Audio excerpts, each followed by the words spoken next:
Bueno, hermanos, muy buenas noches para todos los que han entrado en los últimos momentos. Que el Señor les bendiga. Y pues hoy nos corresponde el capítulo 18 del Evangelio según San Mateo. Y quiero invitarlos a que nos dispongamos en las manos del Señor. Oremos para que sea el Señor derramando bendición a través de lo que vamos a estudiar esta noche. Dios y Padre, te damos gracias por este buen tiempo que podemos disponer delante de tu presencia, con el propósito, oh Dios, de escuchar tu voz, de aprender de tu palabra. Y Señor, te rogamos que tú nos ayudes a tener nuestro entendimiento atento a tu voz, concentrado en lo que tú tienes para decirnos a través de tu palabra y por la obra de tu Santo Espíritu. Te rogamos, oh Dios, que tú seas directamente quien hables al corazón de cada uno de nosotros. Te alabamos, oh Dios, y exaltamos tu nombre y te damos muchas gracias. En el nombre de nuestro Salvador, el Señor Jesucristo. Amén.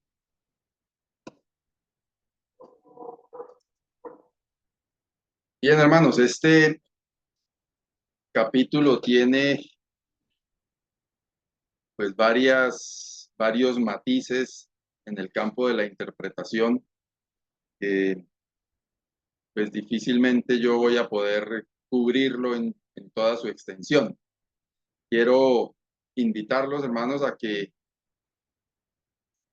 tomen su Biblia y vayan siguiéndome en el texto,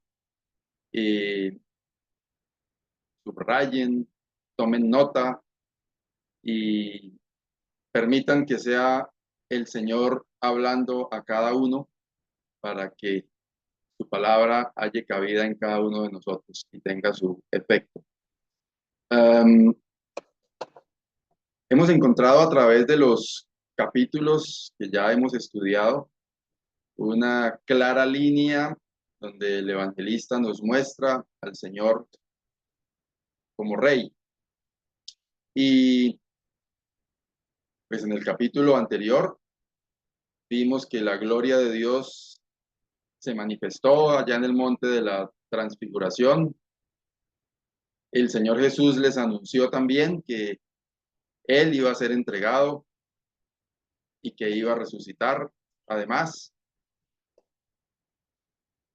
Y en medio de ese escenario y con esos antecedentes, entramos en el capítulo 18 y dice el versículo 1: en aquel tiempo los discípulos vinieron a Jesús diciendo: ¿quién es el mayor en el reino de los cielos?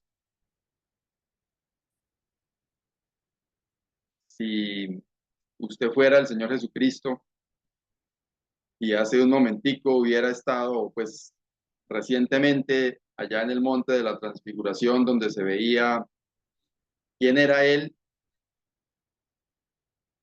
y además de todo lo que había pasado en los capítulos anteriores que hemos visto, como parte del relato de los acontecimientos en los que el Señor Jesús había tenido forma de compartir con sus discípulos, y vienen sus discípulos y le dicen: oiga, Señor, ¿quién es el mayor en el reino de los cielos? Yo seguramente les había dado un coscorrón a cada uno y dice que no están viendo lo que está pasando. O sea, es una pregunta como absurda, que se cae de su propio peso, y que la respuesta estaba a la vista de todos en lo que recientemente había sucedido. Pero obviamente notamos en los discípulos una intención totalmente humana: saber quién de ellos era, como más que todo la preocupación que ellos tenían, quién de ellos estaría por encima de los otros, a sabiendas que el mayor en el reino de los cielos pues es el Señor con el que ellos estaban andando, de quien habían visto su gloria manifestarse de diversas maneras. Pero hermanos, esto nos invita bastante a pensar a cada uno de nosotros en nuestra vida cotidiana. Nos pasa con frecuencia que quizás nos sentimos más entendidos que los demás, nos sentimos más santos que los demás, y a pesar de que encontramos como unos tres temas o relatos distintos en este capítulo, de principio a fin, la temática es la misma. Empezando con esta pregunta: ¿quién es el mayor? Y a mí particularmente al leer y releer,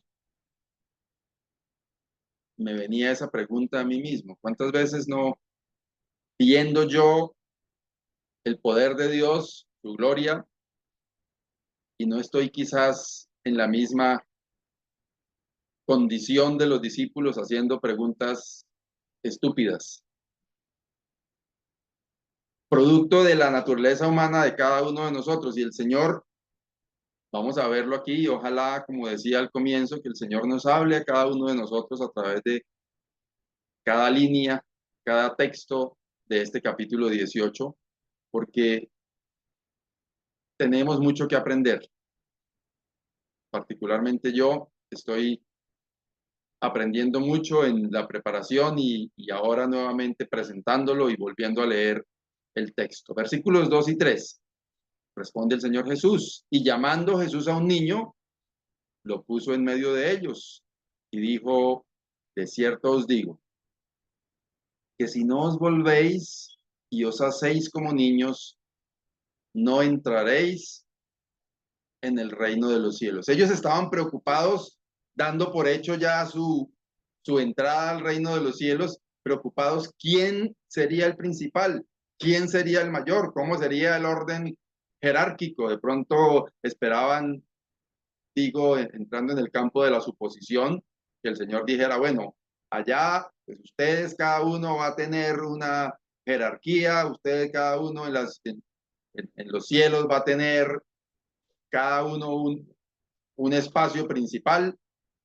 Pero el Señor les dice: vengan, si ustedes no se vuelven y se hacen como niños, no van a entrar en el reino de los cielos.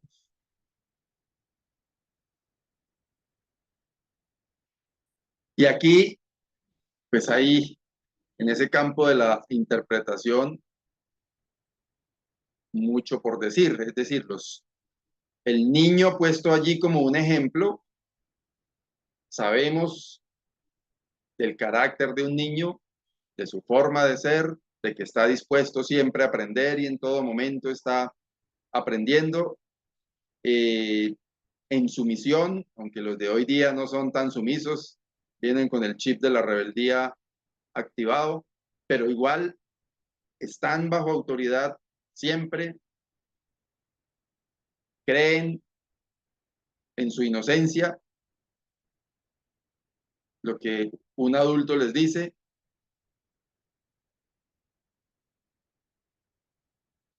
Y a eso hace referencia el Señor Jesús en ese: si no os volvéis, hablando como de cambiar el chip, y os hacéis como niños, no entraréis en el reino de los cielos. Hermanos, yo siento que a nosotros nos falta mucho esta condición que pone el Señor Jesús de ser como niños.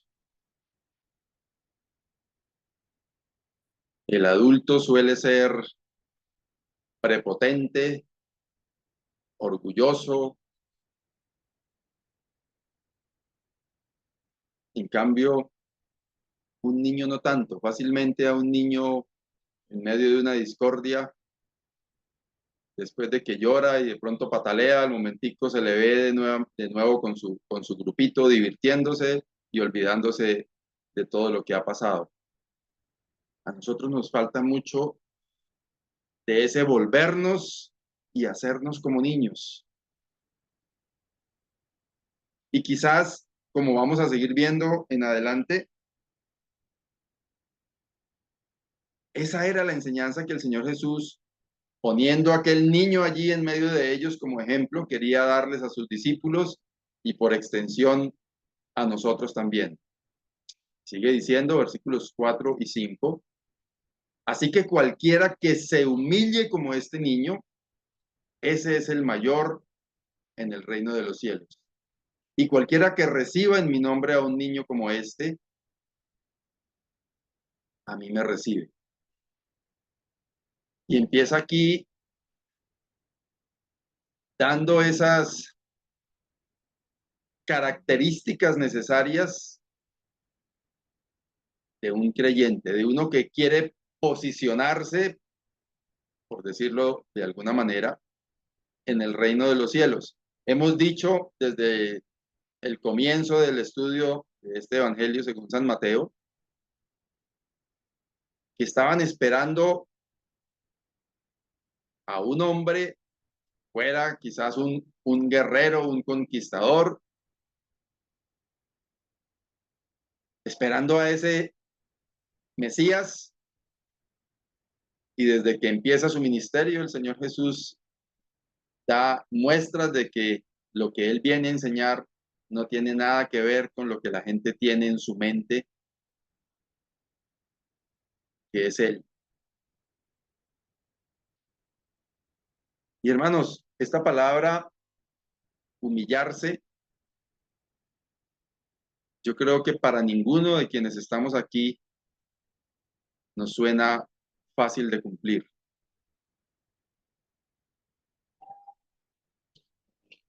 Y creo que es algo en lo que debemos pensar a diario porque el Señor Jesús nos dio ejemplo de humillación.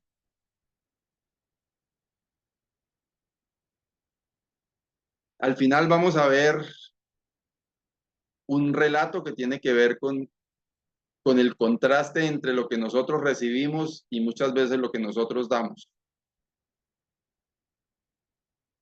Pero humillarse a la manera en la que lo muestra el ejemplo del Señor Jesús tiene que ver con renunciar a cualquier cosa que en nuestra mente tengamos, como dice la Escritura, como cosa a que aferrarnos. Y es lo que usualmente el ser humano hace. Uno se presenta en cualquier lugar y de lo primero que está buscando uno en su cabeza es de dónde echar mano para decir yo soy esto o lo otro, yo hago esto o lo otro, vivo en este o en este lugar, porque nos gusta resaltar esas cosas que nos hacen ver superiores a los demás. Y la palabra del Señor nos enseña que cada uno de nosotros debe considerar a los demás como superiores a sí mismo.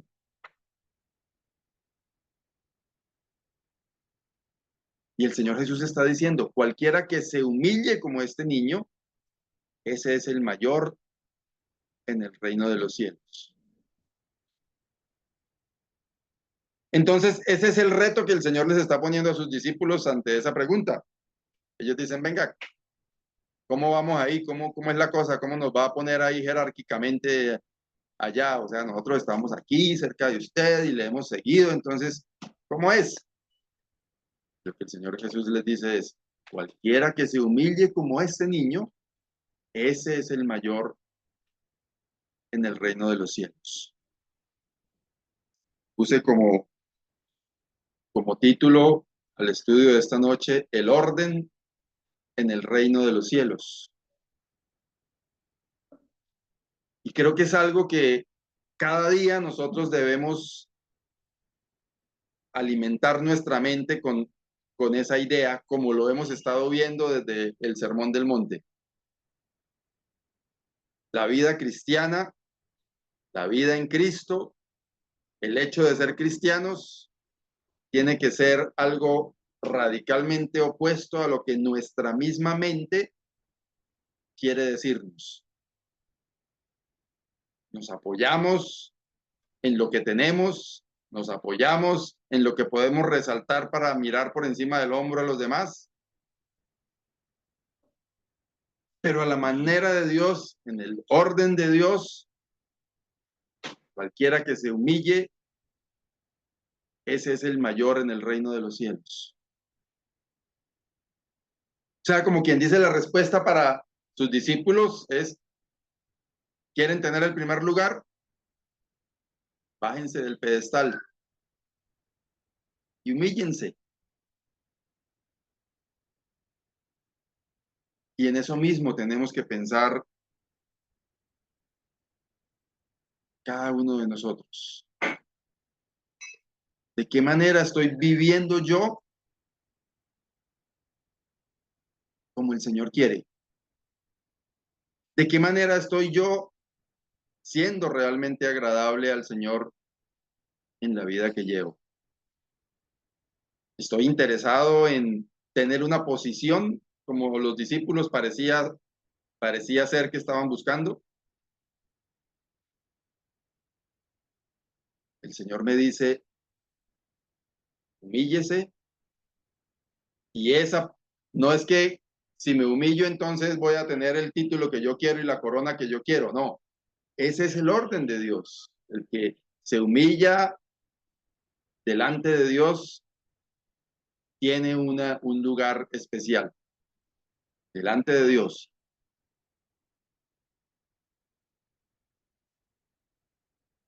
Versículo 6. Sigue el Señor usando el ejemplo que tenía ahí en la mitad de ellos, y cualquiera que haga tropezar a alguno de estos pequeños que creen en mí, mejor le fuera que se le colgase al cuello una piedra de molino de asno y que se le hundiese en lo profundo del mar. Hay algunos comentaristas que dicen que aquí está la palabra que se usa para pequeños, que ya como que es un cambio y está hablando de nuevos creyentes, pero pues para mí traemos como la misma idea, estamos dentro de la misma conversación, si bien podemos usarlo de esa manera, pero hermanos, particularmente siento en esto que leemos en este capítulo 18 la importante necesidad de darle un espacio principal al trabajo con los niños, a la educación cristiana de los niños, al enseñarles a los niños la palabra.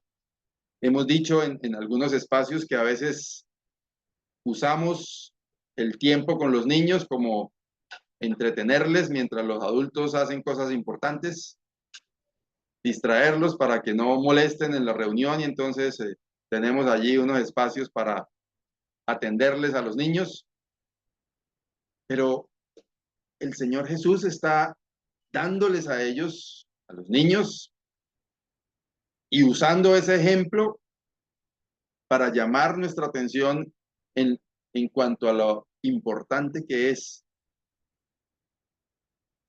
enseñarles del Señor a los niños. Por estos días estamos eh, reiniciando o reinaugurando actividades con niños en cada uno de nuestros lugares de reunión. Hermanos, pensemos en esto, oremos por los ministerios, los hermanos que se ocupan del ministerio con los niños, por los lugares donde hay hermanos dedicados a dar clases a los niños,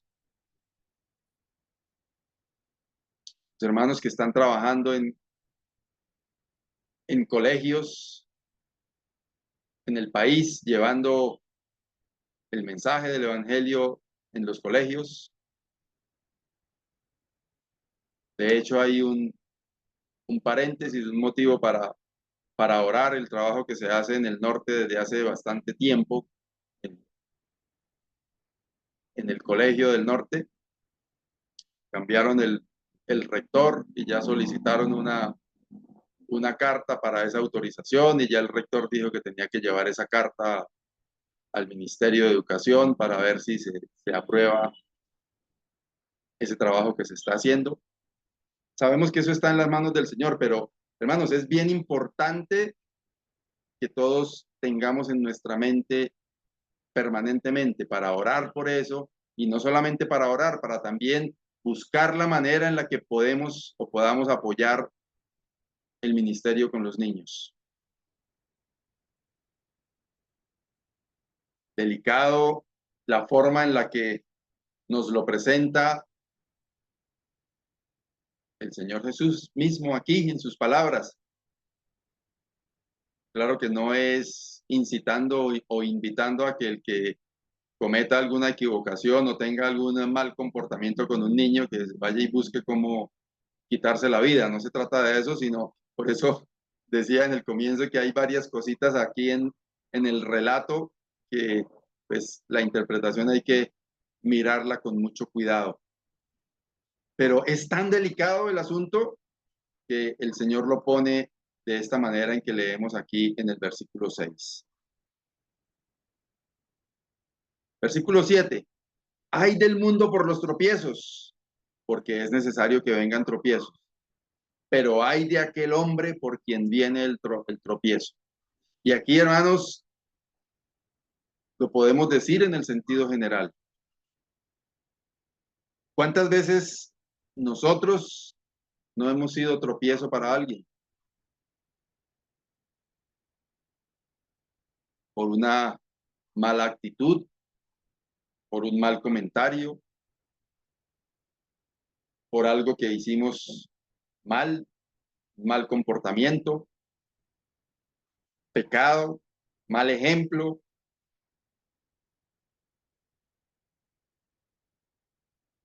Y hermanos, muchas veces estamos dentro de este grupo de los que ocasionan tropiezo. Ojalá que no. Pero es para pensar detenidamente cuando vamos a decirle algo a alguien, cuando vamos a llamarle la atención a alguien, cuando vamos a hacer un comentario acerca de alguien, cuando juzgamos a alguien. Hay de aquel por quien viene el tropiezo. Palabras del Señor Jesús. Yo creo que en el sentido de nuestras actitudes como iglesia del Señor, tenemos muchas cosas que corregir y ojalá que el Señor nos ayude a cada uno. Por eso decía al comienzo, ojalá que cada uno de nosotros, hermanos y hermanas, sintamos que el Señor me está hablando a mí, que el Espíritu Santo está tocando mi vida para inquietarme en alguna cosa específica de cualquiera de los versículos, de los 35 versículos que vamos a ver en esta noche. Mateo 18:8. Por tanto, si tu mano o tu pie te es ocasión de caer, córtalo y échalo de ti. Mejor te es entrar en la vida cojo o manco que teniendo dos manos o dos pies ser echado en el fuego eterno. Obviamente tampoco es la invitación a quitarnos la mano y el pie.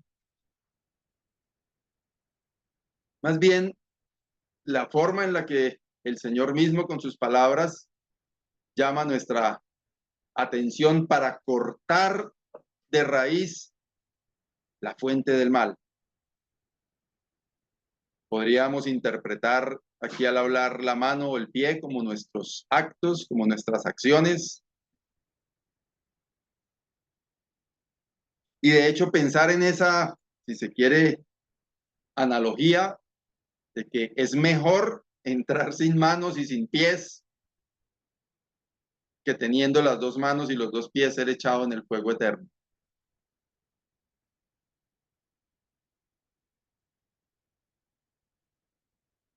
Cada uno de nosotros podrá tener luchas, situaciones en las cuales es necesario tomar acción para corregir. Podemos pensar a través de esta forma en la que el Señor lo expone, de qué manera tendríamos que ser radicales para cortar eso que nos está ocasionando problemas en nuestra comunión con el Señor, en nuestra vida espiritual. Igualmente, versículo 9, y si tu ojo te es ocasión de caer, sácalo y échalo de ti. Mejor te es entrar con un solo ojo en la vida que teniendo dos ojos ser echado en el infierno de fuego. sacar el origen de contaminación de nuestra vida. Cada uno de nosotros debe saber qué le contamina, qué cosas le están quitando, nos están quitando el tiempo de pronto de nutrirnos en la palabra, con cuáles cosas estamos dejando entrar basura a nuestra mente y a nuestro corazón. Cada uno de nosotros sabemos cuál mano y cuál pie y cuál ojo tenemos que sacar, tenemos que sacrificarnos para desterrar todas esos focos de contaminación que hay en nuestra vida. Versículos 10 y 11. Mirad que no menospreciéis a uno de estos pequeños, porque os digo que sus ángeles en los cielos ven siempre el rostro de mi Padre que está en los cielos. Porque el Hijo del Hombre ha venido para salvar lo que se había perdido. Menospreciar, creo que sigue hablando de los niños o de pronto de otros creyentes que vemos como en menor nivel que cada uno de nosotros. El Señor nos invita a no menospreciar. ¿Qué es menospreciar?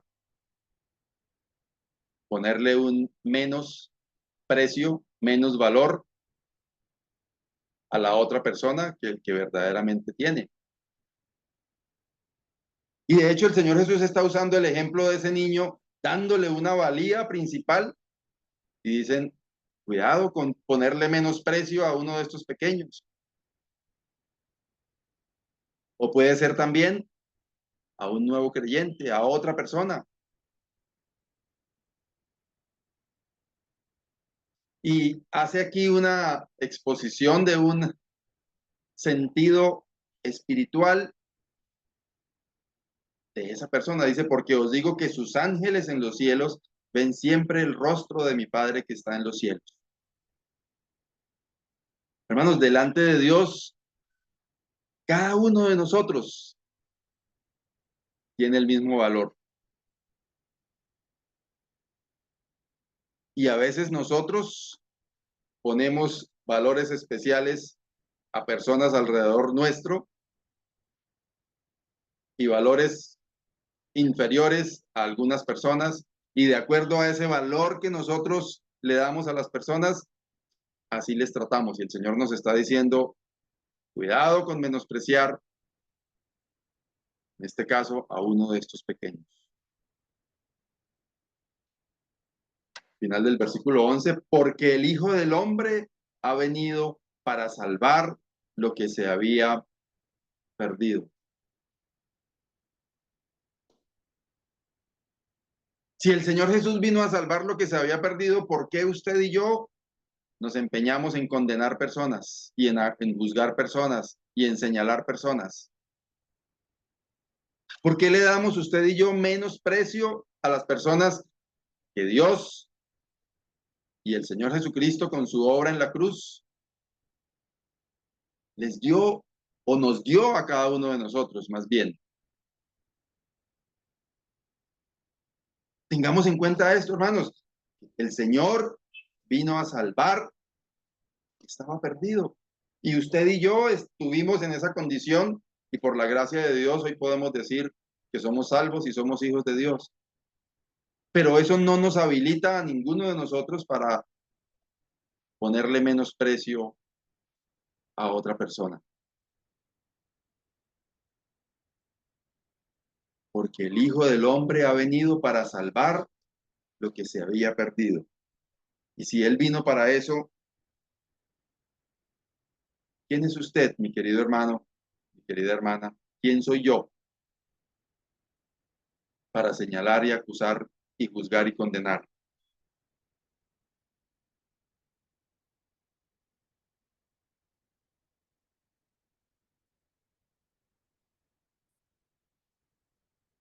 Versículo 12. Y viene en el mismo sentir, en la misma idea. Y empieza con una pregunta: ¿qué os parece? ¿Qué les parece? Si un hombre tiene 100 ovejas y se descarría una de ellas, ¿no deja las 99 y va por los montes a buscar la que se había descarriado?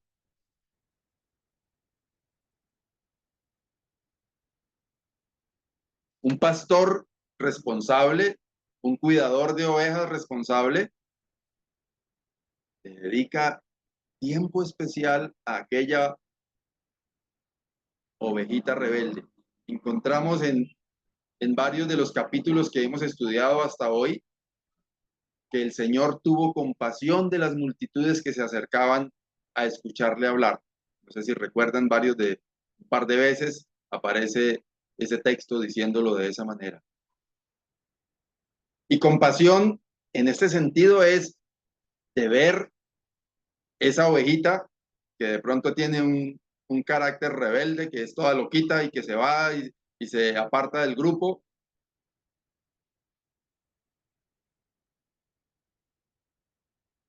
Pero lo que el Señor está diciendo, por esa oveja rebelde,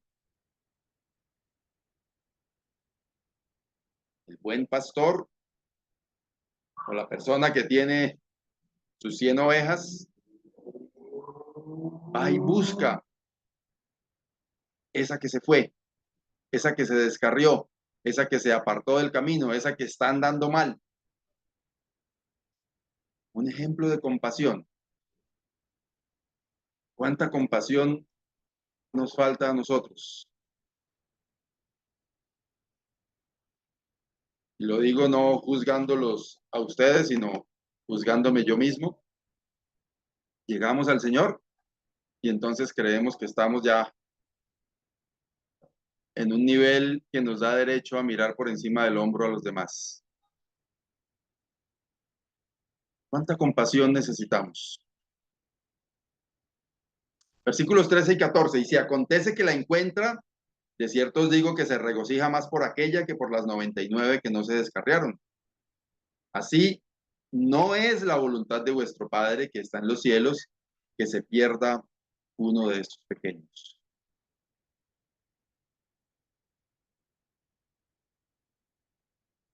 Encontramos también que la Escritura nos muestra que hay gozo en el cielo por un pecador que se arrepiente. Y aquí nos está diciendo que en medio de su ilustración,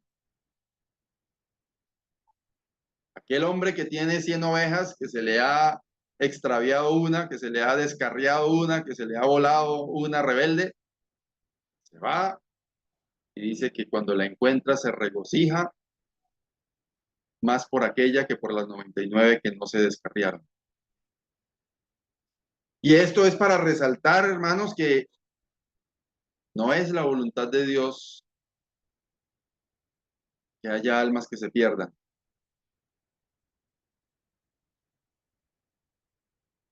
Y eso creo que debe llamar bastante nuestra atención, tocarnos bastante a cada uno de nosotros, porque si esa es la voluntad del Señor y nosotros somos sus embajadores, somos sus instrumentos, qué responsabilidad tenemos cada uno en este sentido.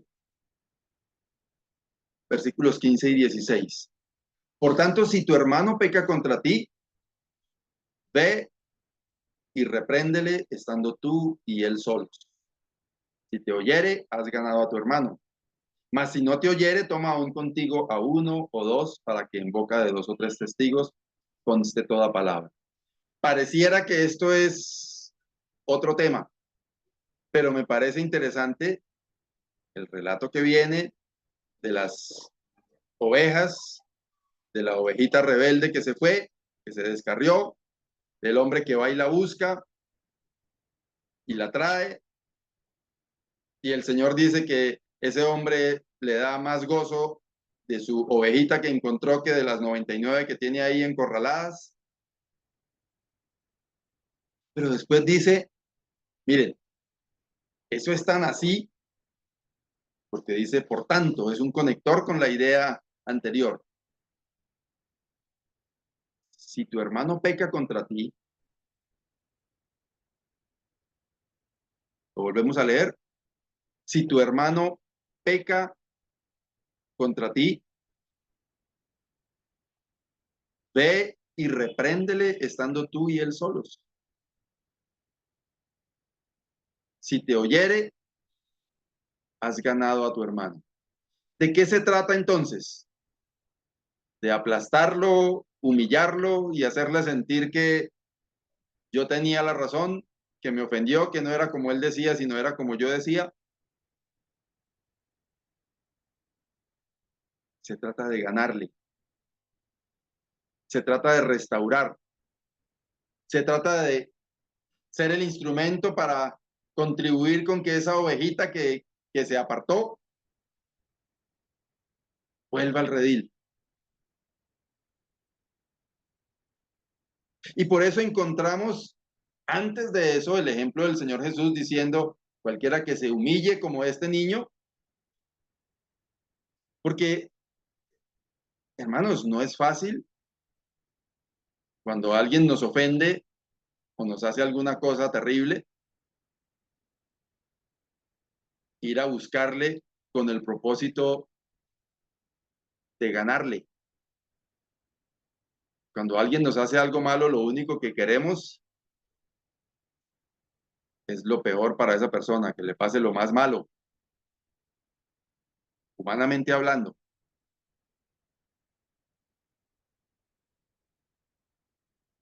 Pero la palabra del Señor nos dice, vaya, búsquelo, sí, hágale caer en la cuenta que hizo mal. No lo dice de esta manera, pero se entiende que el propósito es restaurar.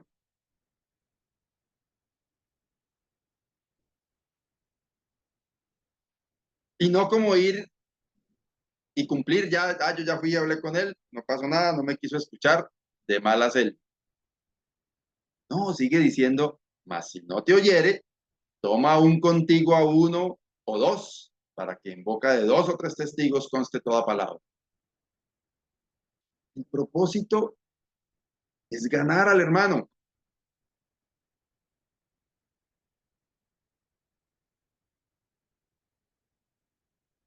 Sigue diciendo, versículos 17 y 18. Si no los oyere a ellos, dilo a la iglesia. Si no oyere a la iglesia, tenle por gentil publicano.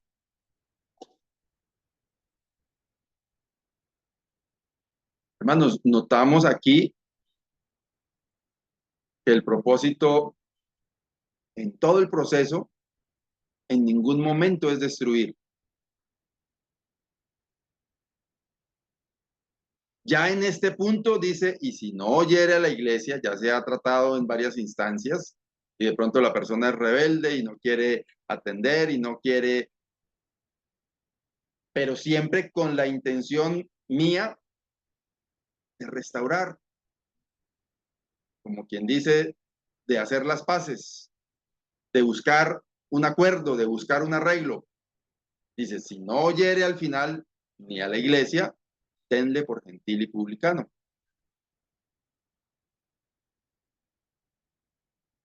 Algunos interpretan esta expresión como que no expúlselo, no échelo, sino evangelícelo, preséntele al Señor. Muy seguramente no ha conocido al Señor. Entonces, lo que hay que hacer es hacer de cuenta que no ha nacido de nuevo, que no ha conocido al Señor. Entonces, a eso haría referencia el tenerle por gentil y publicano. Y dice el versículo 18, de cierto os digo que todo lo que atéis en la tierra será atado en el cielo, y todo lo que desatéis en la tierra será desatado en el cielo. Para mí, el sentir de este texto es que al final todo tiene que ver con una relación espiritual, lo que somos delante de Dios. O sea, no se trata de que aquí en la tierra como hombres hacemos lo que queremos y no pasa nada y vamos a la iglesia y ya con eso estamos bien, y entonces lo espiritual va por un lado y lo material, lo humano va por el otro.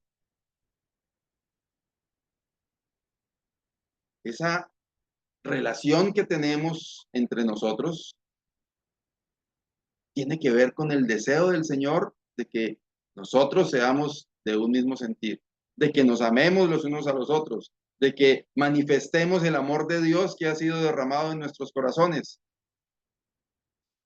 Hermanos, y esto no es fácil.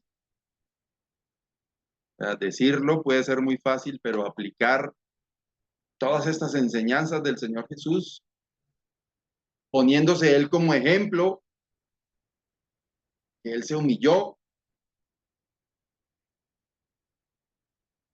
inclusive contra los que estaban maltratándole, dijo, Padre, perdónalos porque ellos no saben lo que hacen. Y Él se pone como ejemplo. El apóstol Pablo nos lo dice en Filipenses 2, que haya ese sentir que hubo en el Señor Jesucristo, que haya en nosotros ese sentir. Versículos 19 y 20. Otra vez os digo que si dos de vosotros se pusieren de acuerdo en la tierra acerca de cualquiera cosa que pidieren, les será hecho por mi Padre que está en los cielos. Porque donde están dos o tres congregados en mi nombre, allí estoy yo en medio de ellos. Hermanos, notamos el sentir a través de todo el relato de este capítulo 18. Aquí esa palabra, ponerse de acuerdo. Dice, si dos de vosotros se pusieren de acuerdo en la tierra acerca de cualquiera cosa que pidieren, dice, les será hecho por mi Padre que está en los cielos. Estar en ese mismo sentir, estar de acuerdo. Y termina el versículo 20, porque donde están dos o tres congregados en mi nombre, allí estoy yo en medio de ellos. No sé si notan como el sentir de todo ese proceso, que al final todo tiene que ver con la comunión entre nosotros, con el acuerdo entre nosotros, con ser del mismo sentir, inclusive hasta ponerlo en estos términos: si dos de vosotros se pusieran de acuerdo en la tierra acerca de cualquier cosa que pidieren, les será hecho por mi Padre que está en los cielos.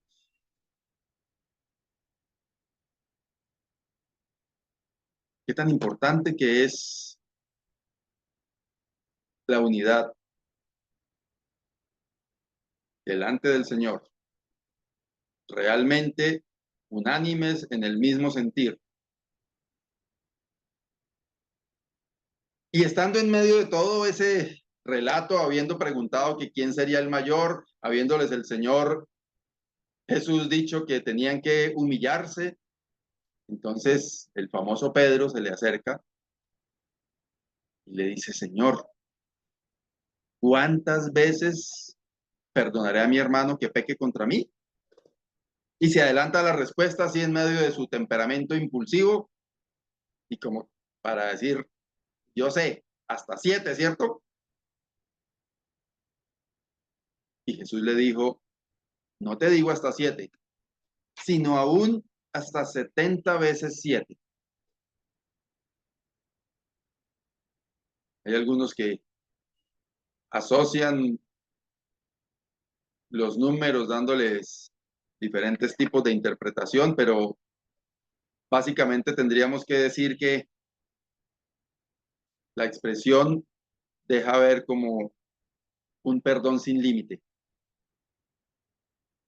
lo que no quiere decir aceptar todo y hacer de cuenta que no pasa nada. Hay situaciones que requieren consecuencias por parte del que ofende, pero el perdón, que no es lo mismo que reconciliación, el perdón de nuestra parte debe ser sin límite. Insisto, nada que ver con consecuencias que de pronto el ofensor tenga que sufrir, no de parte nuestra, sino de pronto en alguna ocasión hasta consecuencias legales, Pero de mi parte, como creyente, como cristiano, como hijo de Dios, estamos obligados a perdonar sin límite. Y este es un tema bastante complejo porque a veces podemos decir así como con de mala gana, sí, yo lo perdono, no ha pasado nada, ya eso ya está perdonado, ya está olvidado. Muchas veces hay que hacer delante del Señor un trabajo muy especial en el corazón de nosotros para perdonar. Y el Señor utiliza esta ilustración. Vuelve y aparece un conector con la idea anterior. Por lo cual, después de haberle dicho que tenía que hacer uso de un perdón ilimitado, le dice, el reino de los cielos es semejante a un rey que quiso hacer cuentas con sus siervos. Y comenzando a hacer cuentas, le fue presentado uno que le debía 10.000 talentos. 10.000 talentos, hay algunos que se ponen a sacarle cuentas a eso a plata de hoy día. Yo creo que eso es muy complicado porque pues, el valor y las condiciones de la época, pues evidentemente son muy diferentes a las de hoy en día. Pero lo que sí es cierto es que la deuda que tenía en la ilustración, este hombre era casi que impagable. Comenzando a hacer cuentas, le fue presentado uno que le debía 10.000 talentos. Y entonces, este hombre, en medio de una deuda multimillonaria, algunos convierten eso a euros, a dólares, a pesos, de acuerdo al poder adquisitivo de quien esté haciendo las cuentas. Lo único cierto es que es una, en pesos, según las cuentas que hacen algunos, es una deuda billonaria, en dólares es supermillonaria. Y este hombre, presentado con esa deuda impagable, dice, a este como no pudo pagar, ordenó su señor venderle y a su mujer e hijos.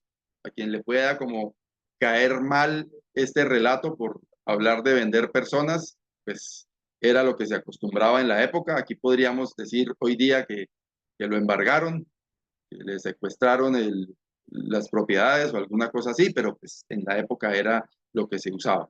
Dice, y todo lo que tenía, porque no podía pagar, entonces el acreedor podía echar mano de todo lo que había, incluidas las personas. Dice, entonces aquel siervo, postrado, le suplicaba diciendo, Señor, ten paciencia conmigo y yo te lo pagaré todo.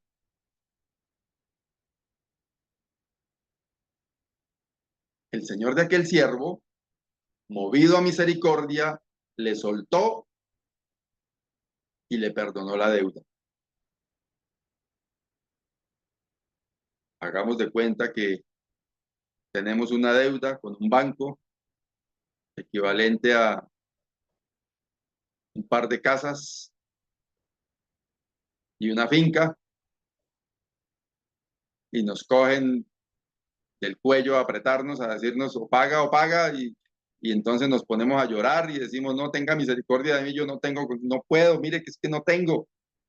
Dice que el acreedor lo soltó y le perdonó la deuda. Pero saliendo aquel siervo, halló a uno de sus consiervos que le debía 100 denarios y haciendo de él le ahogaba diciendo, págame lo que me debes. Este hombre acababa de salir de recibir un perdón de una deuda, pongámosle un precio cualquiera, de 1.000 millones de pesos, y entonces se encuentra en la calle con un amigo que le debe 50.000. Y le dice, hola, sinvergüenza degenerado, págueme los 50.000 que me debe, es que se los va a robar, ¿qué es lo que le está pasando? Y dice que, y haciendo de él, o sea, lo cogió del cuello y lo sacudió y le dijo, ¿me va a pagar o qué los 50.000?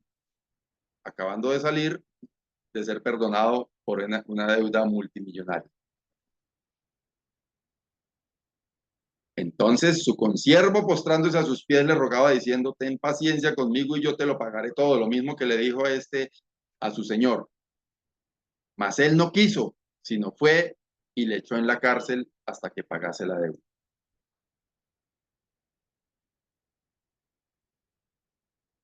Versículos 31 y 32. Viendo sus consiervos lo que pasaba, se entristecieron mucho y fueron y refirieron a su señor todo lo que había pasado. Entonces, llamándole a su señor, le dijo: siervo malvado, toda aquella deuda te perdoné porque me rogaste.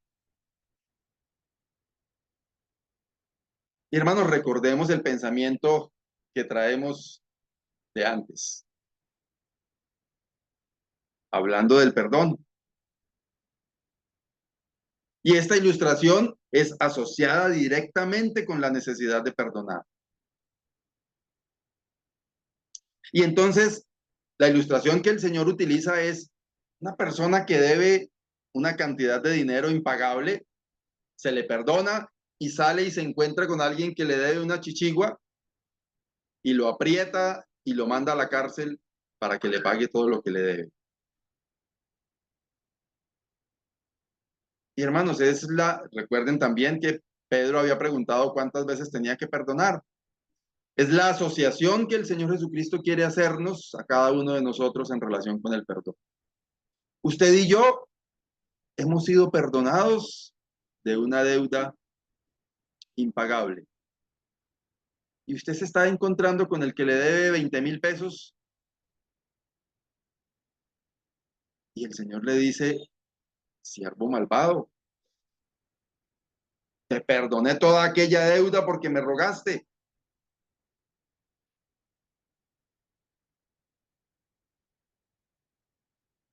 ¿No debías tú también tener misericordia de tu consiervo? Así como yo tuve misericordia de ti.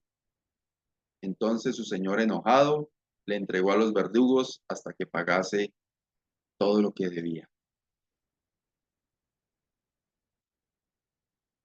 Hermanos,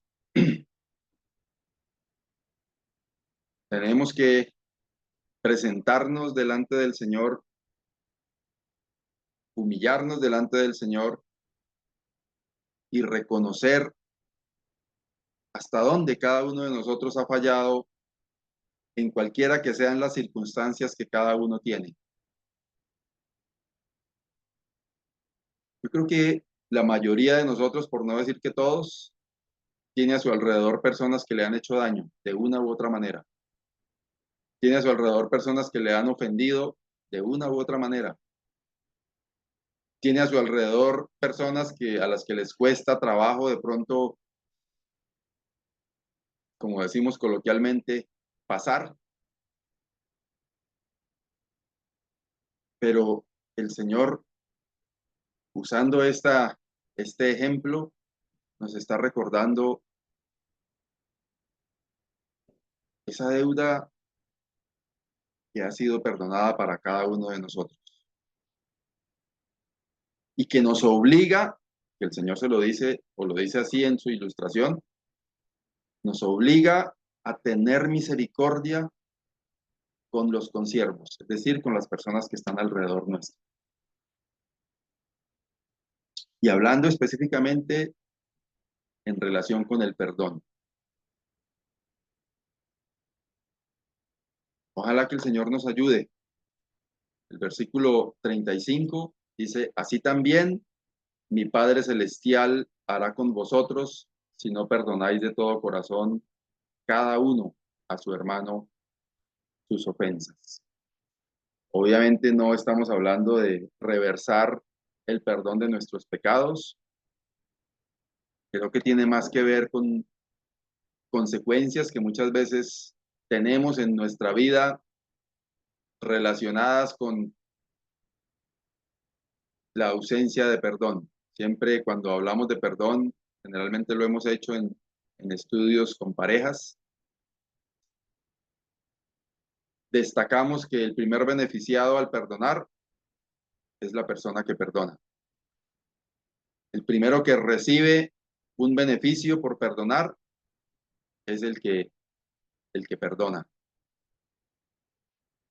Hermanos, que el Señor nos ayude para que todo lo que el Señor a través de su palabra nos ha mostrado en esta noche halle cabida y que a través de la obra del Espíritu Santo en el corazón de cada uno de nosotros nos ayude a vivir una vida conforme a la voluntad del Señor. Amado Dios y Padre, te damos gracias por tu bondad. Gracias, oh Dios, por tu misericordia para con cada uno de nosotros. Gracias porque esa deuda impagable que teníamos delante de ti ha sido perdonada y por la obra del Señor Jesucristo hemos sido santificados y somos presentados como santos delante de ti. Qué precioso privilegio. Ayúdanos, Señor, con lo que corresponde a cada uno de nosotros en relación con perdonar, con tener compasión con quienes están alrededor nuestro, con vivir una vida en buena comunión con cada una de las personas a nuestro alrededor. Padre, gracias porque tu palabra es viva y es eficaz y es más cortante que toda espada de dos filos. Te exaltamos, oh Dios, y te damos muchas gracias. Quedamos en tus manos por medio de tu amado Hijo, el Señor Jesucristo. Amén.